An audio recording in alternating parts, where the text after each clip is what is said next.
unutterable cosmic hails and respect, eternal gratitude to both Old Tower, Dark Ambient, Dungeon Synth, and Mournful Congregation, solemn, eternal, immutable funeral doom. Appreciate the two of you. Keep existing. Nothing matters, yet everything does.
To say that the Force works in mysterious ways is to admit one's ignorance, for any mystery can be solved through the application of knowledge and unrelenting effort. Welcome to Monad of Creation, episode 20. This is a long overdue, yet eternally truthful, immutable concept I'm going to address, and has everything to do with awakening to reality and awakening to yourself to the fullest with unrelenting effort.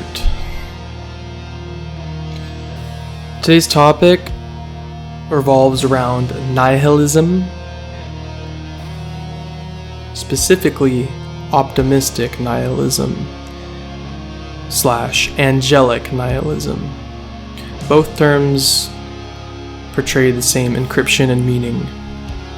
That being said, the term nihilism on its own specifically refers to the ideas and philosophies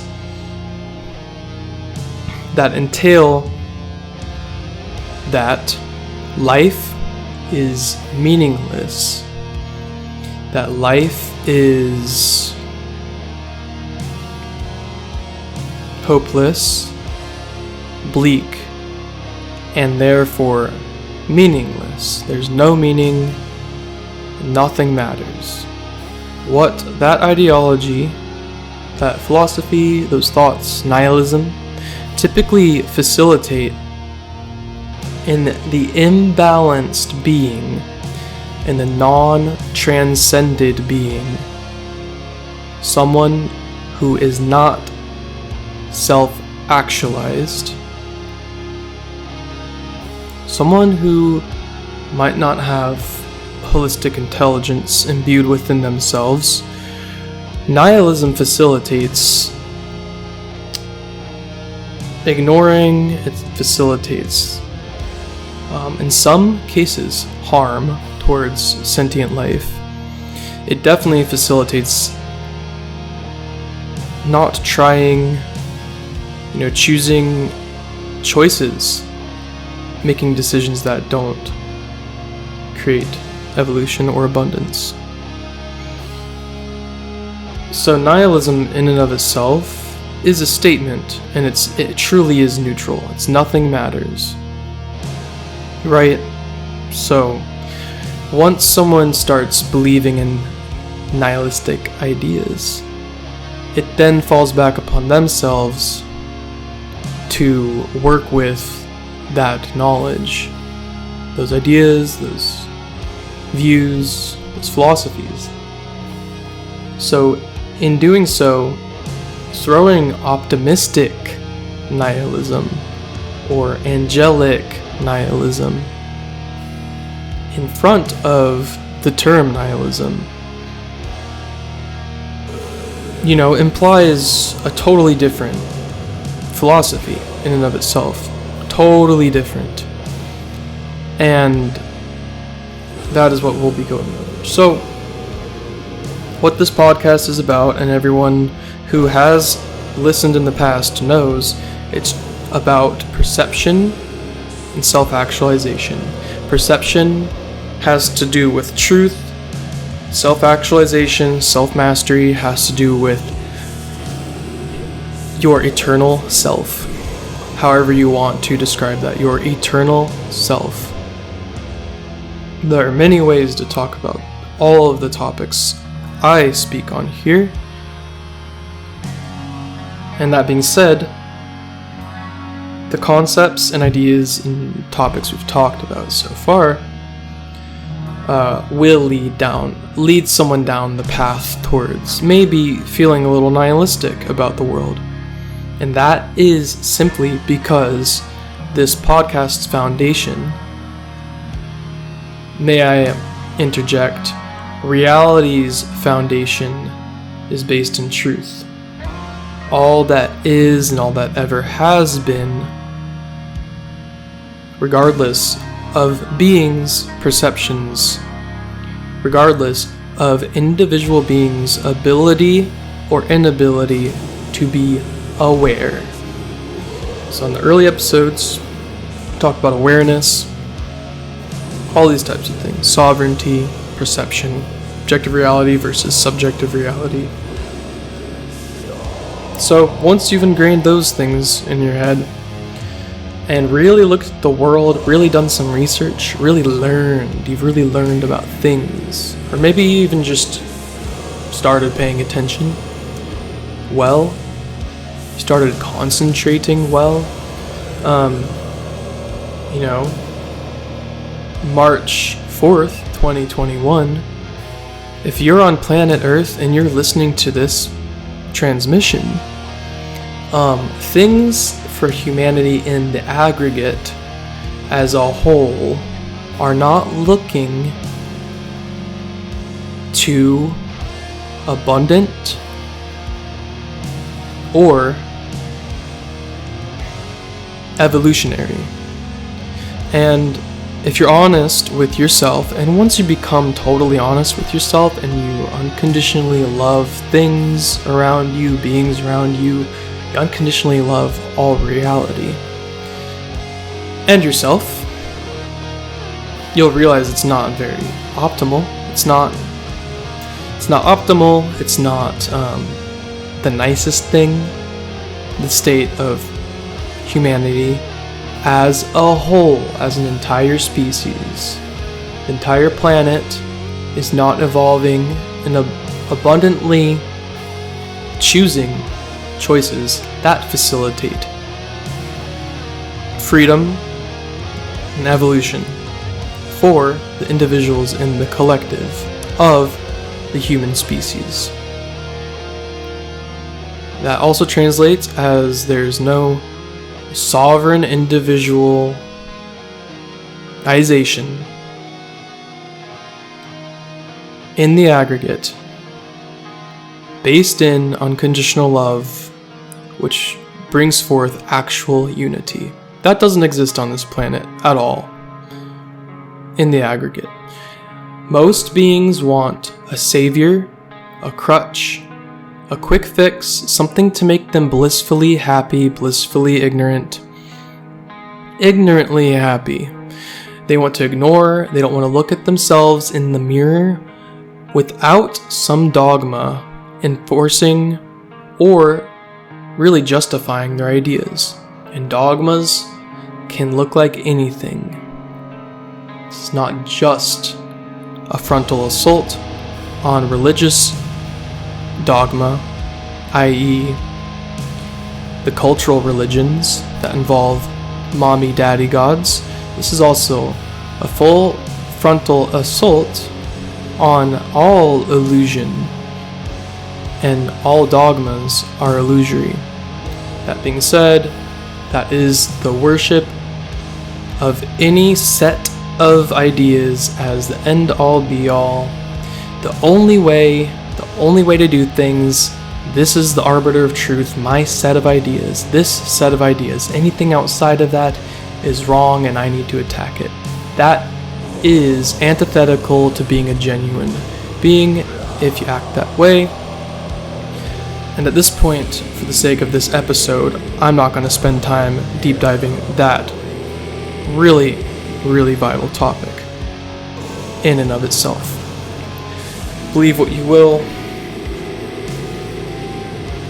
So going forward, if you've actually looked at things with no bias, no dogma, no expectations for future events, be it 1 second ahead of you, or 2 years, or 100 years. No expectations, and when you have no expectations, you're also not assuming. If you're a very transcended being, and you're looking at things scientifically, true science, the actual scientific method, which is discovering and seeking the mysteries, the immutable eternal truths of reality.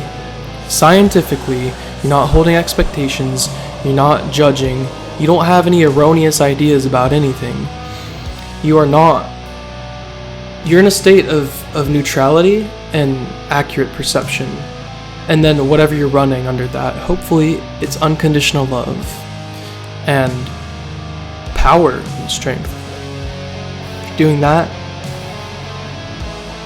if you're neutrally existing and accurately perceiving, you know things are bleak on this planet. So, the bleak nature of things, a bleak thing, something that is bleak, implies there is little to no hope. It actually really implies there's no hope.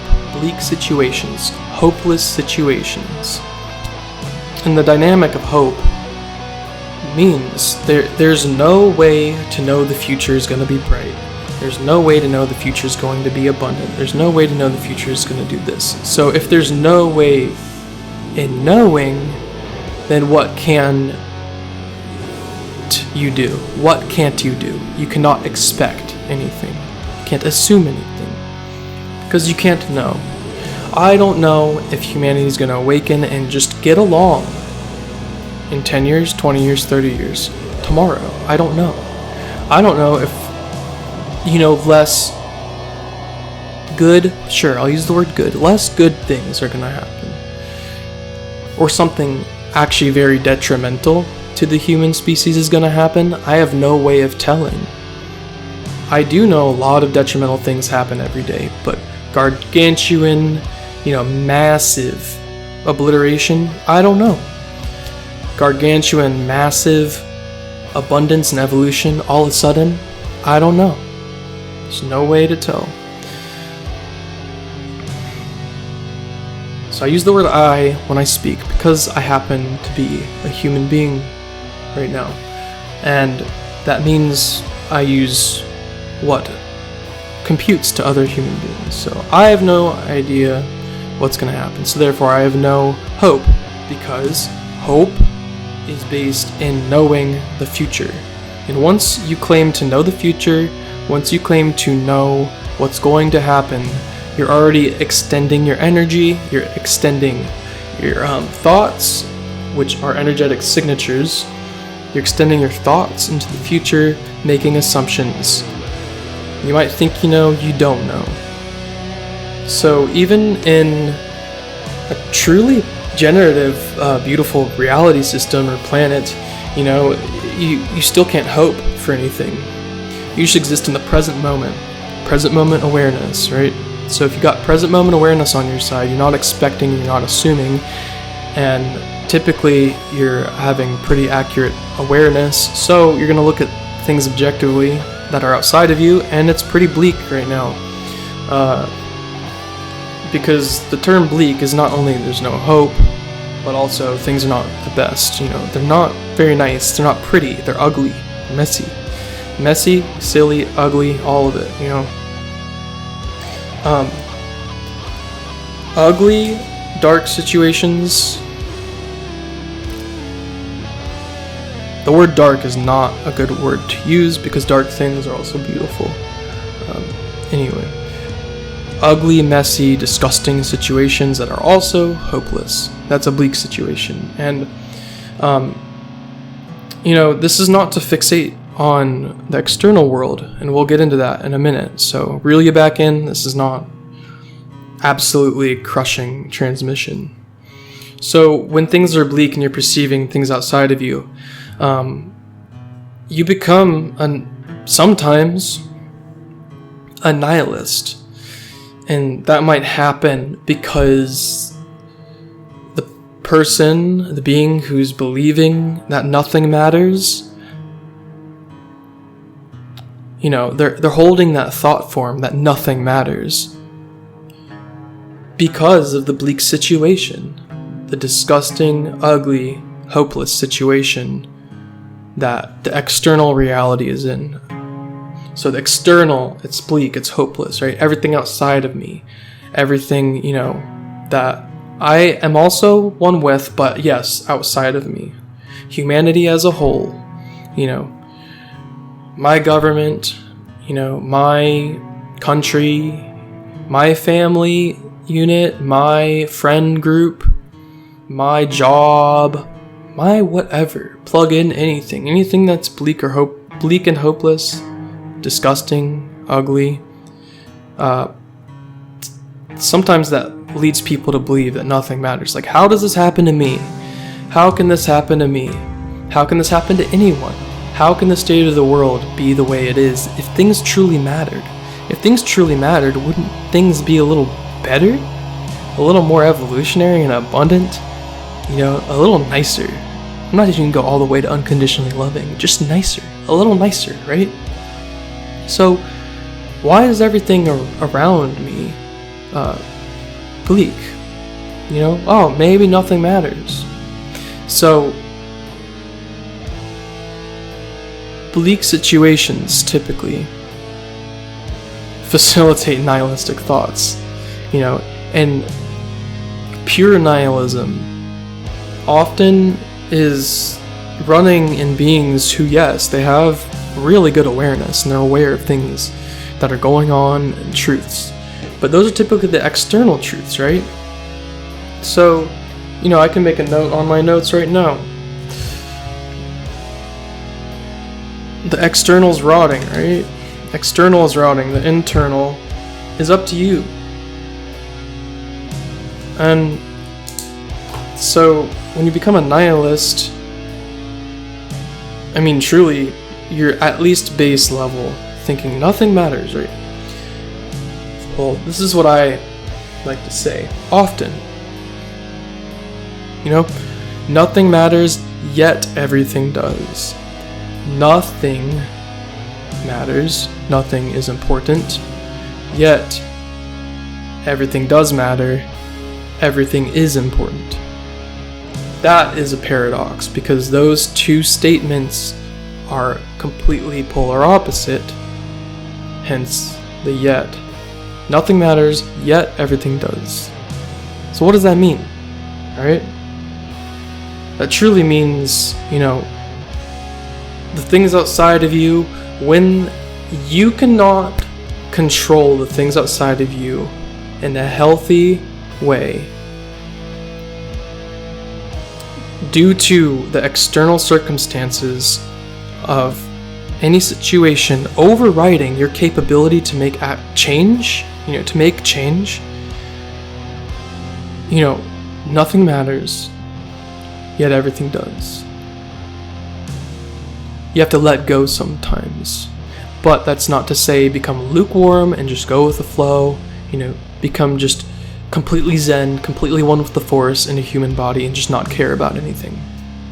That even healthy nihilists, even healthy optimistic nihilists, healthy angelic nihilists, healthy nihilists happen to just be lukewarm and just just flowing with anything that comes their way. So that would be more of a neutral nihilist, and then neutral, middle pathers, and then the rotting That's what I like to call it, the rotting nihilist. That is like the tried and true depiction of nihilism. You're a rotting being. You just, nothing matters, so I don't matter. Nothing matters, so people don't matter. Nothing matters, so the world doesn't matter. Guess what that facilitates? That facilitates giving up and decaying. Giving up and decaying looks like a lot of things. Just giving up and destroying yourself. And often destroying yourself puts you into a mode of feeding off others, becoming emotional, not really striving towards your eternal self. Let me revise that. Absolutely not at all striving towards anything abundant, which also means you're absolutely not striving towards your eternal self and self-actualization. Definitely not helping others on top of that. If you're rotting nihilist, nothing matters, you don't matter, so just give up and decay. So that is very strong terminology, right? It's anything from, people harming themselves and others, with unjust use of force, which is violence, being violent towards themselves, being violent towards others, or just having, 1, 2, 3, 4 addictions, and just consuming, and feeding off everything around them. You're not reining in their consciousness, their thoughts at all. Using their mind at all. Using their being, their potential. Just feeding and being addicted. That is typically what happens with rotting nihilism. You're either just totally, lashing out or feeding off everything, being a parasite, and both those behaviors are parasitic. So you're rotting and everything around is rotting, So to avoid this, what do you do when you become nihilistic? Nothing matters, everything is irrelevant, nothing matters. I'm just gonna be either one with reality and just go with it, and or become emotional and lack true feeling and not know myself, and then just feed and harm. It's not the best, right? It's to balance the bleak nature of truth and reality in this present moment on planet Earth. You counteract that with optimism, and optimistic nihilism is angelic nihilism, because nothing matters, and yet I am going to try my hardest in every situation I encounter, every challenge, also entailing reality itself. Reality itself is a challenge. Life is a challenge. And right now, it's a bleak one for anyone listening to this on the planet. So, you're optimistic despite any circumstance. You are not ignorantly blissful, ignorantly looking, hoping for good things. You're not ignorant. You're optimistic.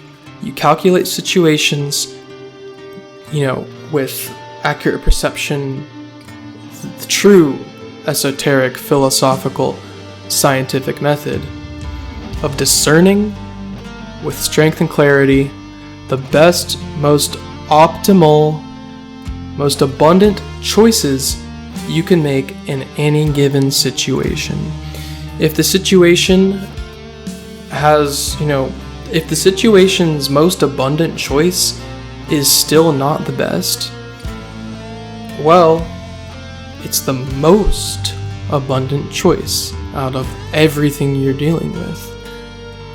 You go with it. You do not ignore, run away. Beings who do this, they don't ignore, they don't run away, they don't hide, they don't cower, they don't complain, they don't fixate, right? The beings, consciousnesses that operate with optimistic consciousness in bleak situations, they still do the best they can. And that looks like, I want to reiterate, that looks like so many things in life. It looks like so many things. It's a very broad concept that can be plugged into anything. It can be plugged into grocery shopping, getting, discouraged that the ingredients you wanted weren't there. So what do? You fix it. You keep going. You keep going. You don't stagnate and you don't decay. You keep going. You figure out what ingredient you need for your pie you're making, right? Or if you're faced with immense debt and foreclosure on the only property you had, I don't know. You're faced with homelessness. You can either you can do a lot of nasty things in these situations, or you can keep trying your hardest. That also, there's no one way. That looks like, embracing the homelessness and going off in the wilderness and surviving, okay? Or couch surfing with people you love and trust. Or trying your hardest to get a job and make more money and get rehired. Plug yourself back into that system, because that might be what you want to do and might be what you need to do to actually have the most abundant, situation going forward. So whether it's homelessness, not having anything,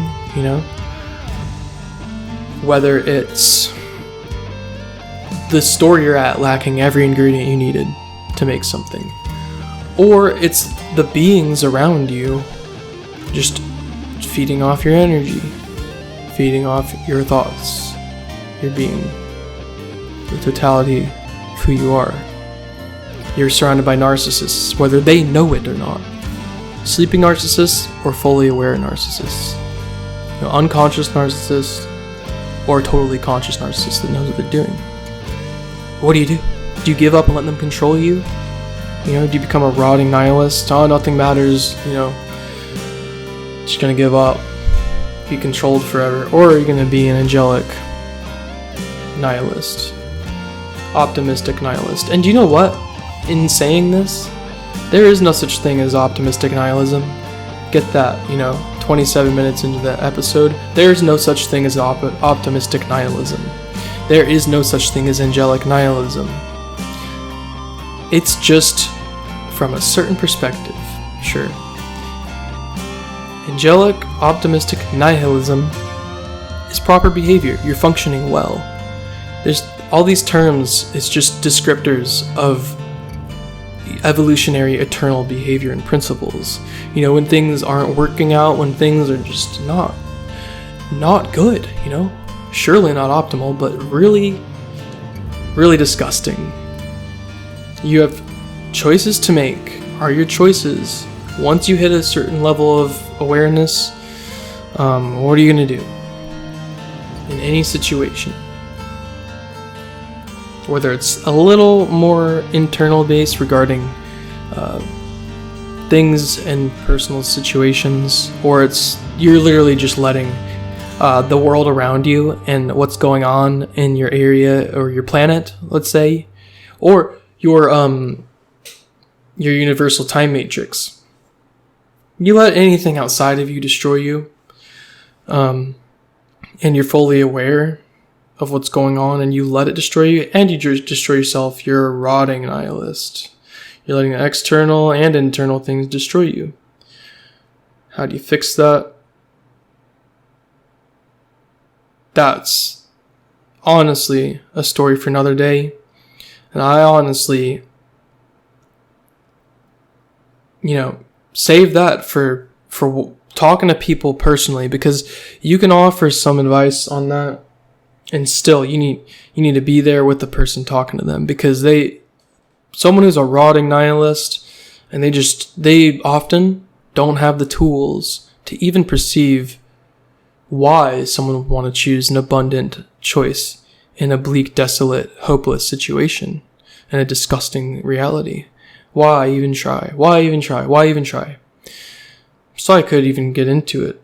But for the ones more receptive, you simply, I could boil it down to make it simple and not very, I'm honest, it's not easy to understand and understand and get.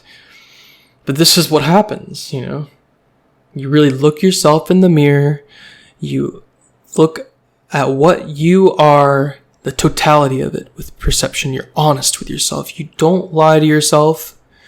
You look at yourself, the depths of yourself, the most disgusting, putrid aspects of you. You look at it, you know there's no shame and guilt involved. No guilt, no shame, none of that. You just look at it accurately from neutrality. Try to, at least. And you say, what have I done? How can I make things better? Literally, the simplest way to put it, you start making free will choices. You start making choices and decisions that are the most abundant, the most prosperous and evolutionary choices in any given situation that you can make. And once you start doing that and being in the present now moment and transcending all the duality and polarized things within yourself and outside of yourself, you step into a state of, you know, truly, eternally natural behavior. But down here, you know, in here, whatever, where we are, it can be described as an angelic nihilism or optimistic, you know, brutally honest nihilism. Because, yeah, nothing matters, yet everything does. You know, if things matter too much, if you care about things way too much, things outside of you, you just get fixated on that and you start selling yourself out. You start destroying yourself and expending yourself for things outside of you. So if you think things matter too much, you take things way too seriously, that becomes dualistic and polarized. You know, and if nothing matters, you know, what happens there is you don't think anything matters at all. So you stop trying, you stop evolving, and, you know, you stop growing. So the effect is the same. The effect is the same exact thing. If you think things matter too much, you're going to destroy yourself. If you think things matter nothing at all, you're not going to try. So if you understand that nothing matters, yet everything does, it's a transcended, holistic perspective on the state of what's inside of you and outside of you. And I'd like to end it on everything is very important. And pay attention, concentrate to the best you can, be honest with yourself, don't lie to yourself. Book a clarity call if you have to on my Calendly, link in the description of this podcast episode. More things to come, check out the Instagram and the Patreon. And that's about it for angelic nihilism, without me fixating too heavily. Stay up, stay in.